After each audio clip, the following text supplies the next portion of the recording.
നമ്മളെ കുറേ ചീരത്തൈ ഇപ്പോണ്ട്. അപ്പോൾ ഈ ബാഗിലെല്ലാം അങ്ങ് നട്ടു കൊടുക്കാം. ഇതിൽ കുറച്ച് മണ്ണ് അധികം ഇട്ടിട്ടുണ്ട്. കാരണം നമ്മൾ ഈ ഷെയ്ഡിലാകുമ്പോഴേ ഈ വെയിൽ കാറ്റടിക്കുമ്പോൾ ഇത് താഴെ പോകാതിരിക്കാൻ വേണ്ടിയാണ് മണ്ണ് കുറച്ച് അധികം ഇട്ടത്. ഇതാകുമ്പോൾ നമുക്ക് ഒരെണ്ണം നട്ടാൽ മതി, നിറഞ്ഞു നിൽക്കും.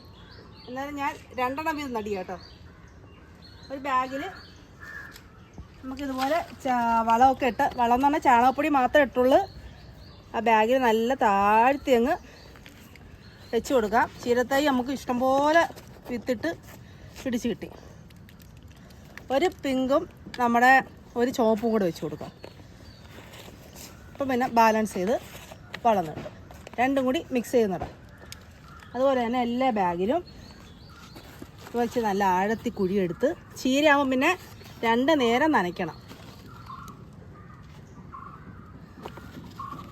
ഇപ്പോഴത്തെ വെയിലത്ത് വലിയ പാടാണ് എങ്കിലും വൈകുന്നേരം ചീരത്തൈ നട്ടു കൊടുത്താൽ നമ്മുടെ ചീരത്തൈ എല്ലാം എത്ര കൊടും വെയിലാണെങ്കിലും പിടിച്ചു കിട്ടും.